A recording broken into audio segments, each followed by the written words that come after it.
Charge pressure 70 kilo Newton at the ground surface. जो ये आप देख रहे हो ना सरचार्ज प्रेशर, इससे क्या किया गया है, प्री लोड मतलब उसको लोडिंग अप्लाई कर दिया गया है। ठीक है, वाटर टेबल आपका 3 metre below the ground surface है। ठीक है, the soil unit weight of the respective layer is shown, मतलब जो यूनिट वेट आपका सभी को शो कर दिया गया है। ठीक है, consider unit weight of water as 9.81, मतलब यूनिट वेट ऑफ वाटर कितना हो गया, 9.81 हो गया। ठीक है, assume the surcharge applied instantaneously, मतलब इंस्टेंटेनियसली आपको क्या कर दिया गया, सरचार्ज अप्लाई कर दिया गया।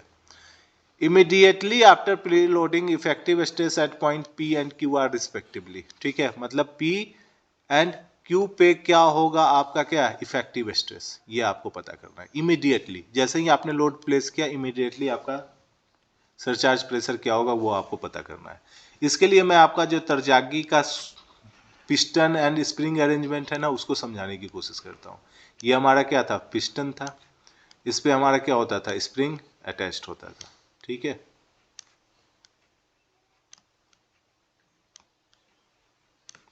ठीक है, ये आपका क्या हो गया, स्प्रिंग अटैच्ड हो गया। ठीक है, अब आप क्या करते थे, पिजोमीटर इंसर्ट करते थे, तो एक पिजोमीटर आप यहाँ पे इंसर्ट करते थे, एक पिजोमीटर यहाँ पे, एक पिजोमीटर आप यहाँ पे, एक पिजोमीटर आप यहाँ पे इंसर्ट कर देते थे। ठीक है,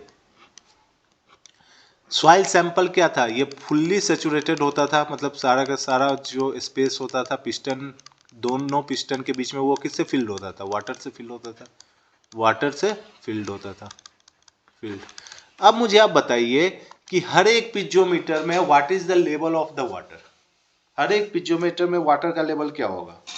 ठीक है, तो वाटर का लेवल क्या होगा, अगर आप इस पिजोमीटर में बात करें तो वाटर का जो टोटल हेड है, मतलब प्रेशर हेड यहाँ तक है।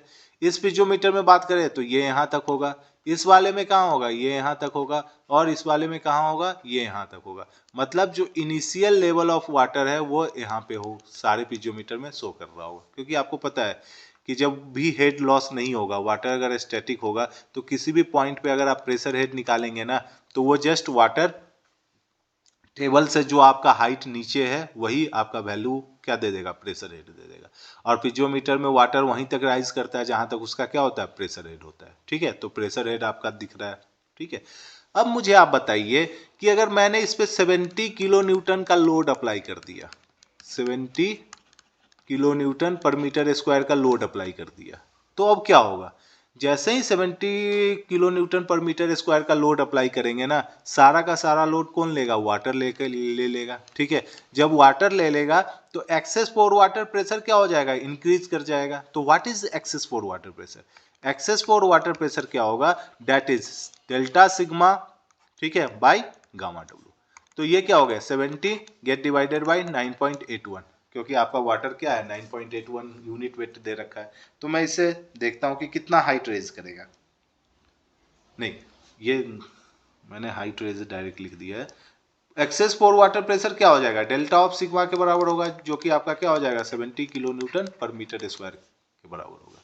अब मुझे बताइए कि पिजोमीटर में एक्सेस वाटर कहां तक राइज करेगा, what is the elevation of the water in the piezometer. तो जो आप डेल्टा एच देखेंगे ना, वो आपका delta U by gamma W हो जाएगा, जो कि 70 बाई 9.81 होगा। तो क्या आता है वैल्यू,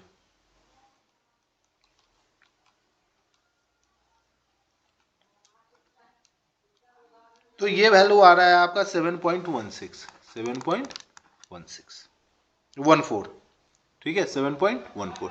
इसका मतलब क्या है कि सारा वो जो वाटर है वो अपना एक नया एलिवेशन अटेंड करेगा और वो यहाँ पे आ जाएगा, that is additional height of 7.14 metre ऊपर आएगा।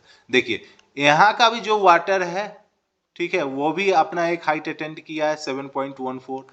यहाँ वाला भी वाटर है, वो भी एक हाइट अटेंड किया है दिस मच। ठीक है, अब आप मुझे बता दीजिए कि what is pore water pressure at point P and what is the pore water pressure at point Q। ठीक है, तो देखिए पोर वाटर प्रेशर क्या होगा कि पहले से जो उसके पास प्रेशर था प्लस एक्सेस दोनों आ जाएंगे। ठीक है, जैसे P में देखेंगे तो केवल एक्सेस ही आ रहा है। ठीक है, क्योंकि इस पॉइंट का जो पोर वाटर प्रेशर अब यहाँ पे आ रखा है। ठीक है, तो P पॉइंट पे केवल एक्सेस ही आएगा, लेकिन Q पॉइंट की मैं बात करूंगा ना तो इसके पास पोर वाटर प्रेशर क्या है, एक तो पहले से ये इतना था ही और साथ में ये इतना और एक्सीड किया है। इसका मतलब क्या हो गया कि अगर इस हाइट को मैं अगर 4 मीटर मान लेता हूं तो इसके पास कितना का पोर वाटर प्रेशर होगा, तो 4 प्लस 7.14 मीटर का पोर वाटर प्रेशर होगा। ठीक है, समझ में आ गई बात ना, कि अगर मैं Q पॉइंट की बात करूंगा तो Q पॉइंट पे कितना पोर वाटर प्रेशर होगा, तो पोर वाटर प्रेशर जो पहले स्टैटिक था प्लस एक्सेस दोनों को ऐड कर देंगे तो 4 तो था ही, क्योंकि ये 4 तो शुरू से ही इसमें दिख रहा है और 7.14 अभी आ चुका है, तो इसके पास 11.14 मीटर का पोर वाटर प्रेशर हो गया। What about P? P पे इस पे तो कुछ नहीं था, जीरो था क्योंकि एटमॉस्फेरिक प्रेशर पे एक्सपोज था, लेकिन इसके पास एक्सेस आ रखा है, दैट इज 7.14 मीटर। ठीक है, तो ये बात अगर समझ में आ गई ना तो ये क्वेश्चन आपका सॉल्व हो गया, क्योंकि इसको मैंने वही बना दिया कि ये आपका सॉइल पिस्टन अरेंजमेंट है, this is point P, this is point Q, और वाटर टेबल आपका यहीं पे है, इसका मतलब ये इसका इनिशियल पोर वाटर प्रेशर यहीं पे होगा और इसका इनिशियल पोर वाटर प्रेशर यहाँ पे होगा, that is at a height of 4। जैसे ही आप इस पे 70 किलो न्यूटन का लोड आपने अप्लाई किया ना तो एक excess pore water pressure develop होगा इसमें भी और इसमें भी, क्योंकि इंस्टेंटेनियस पूछा गया और ये हाइट कितना हो जाएगा 7.14 मीटर का हो जाएगा। बस आप क्वेश्चन सॉल्व कर लो, आपको क्या निकालना है, what is the effective stress at point P। तो पॉइंट P पे आपका इफेक्टिव स्ट्रेस निकालने से पहले मुझे क्या करना होगा, what is the total stress, तो total stress at P point बता दो, what is the total stress at point P, sigma P मैं डिनोट करता हूँ, दिस इज क्या होगा 18 इंटू 3 प्लस 70, क्योंकि 70 का भी आपने लोड अप्लाई कर रखा है, तो ये कितना हो गया 54 प्लस 70, तो that is 4 and 12, this is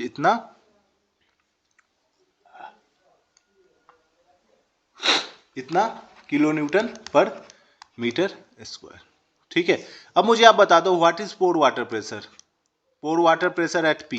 तो pore water pressure at P क्या होगा, जो भी यहाँ का प्रेशर हेड है, प्रेशर हेड कितना है, वाटर कितना हाइट रेज किया है, तो वाटर आपको ये मच हाइट रेज किया है, ऑब्वियस सी बात है ये थोड़ा सा और ऊपर होगा क्योंकि 7.14 मीटर है।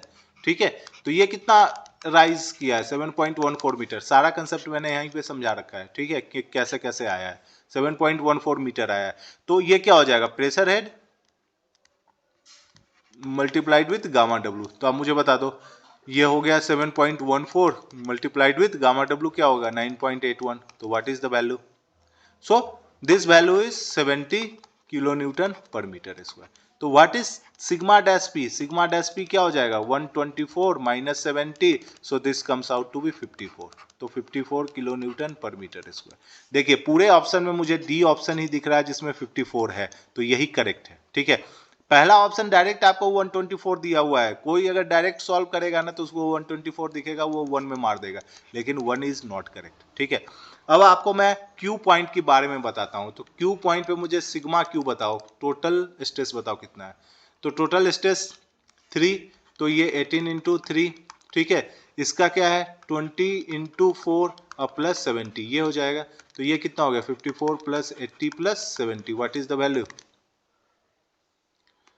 4, जल्दी बता दो व्हाट इज द वैल्यू,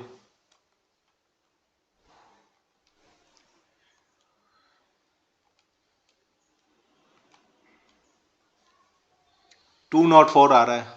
ठीक है, 204 kilo newton per metre square. What is U of theta, तो ये अभी क्या हो जाएगा pressure head multiplied with gamma W. What is the pressure head, pressure head जब मैंने इस पे बताया था तो आपको बताया 11.14 होगा, तो ये 11.14 इंटू 9.81 कितना आ रहा है बताइए, 11.14 मल्टीप्लाइड विथ 9.81, तो ये आ रहा है आपका 109, 109 आ रहा है। ठीक है, अब आप मुझे बता दीजिए what is sigma theta effective, तो ये 204 माइनस 109 कर देंगे तो क्या आ रहा है आपका 5 और ये 95, तो ये आ चुका है आंसर।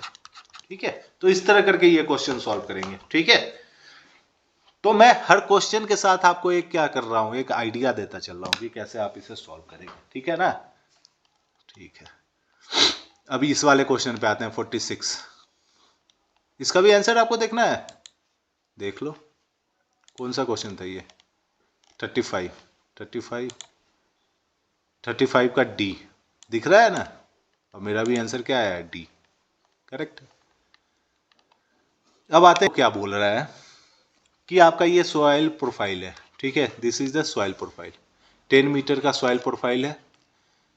सॉइल प्रीलोड किया गया एक सरचार्ज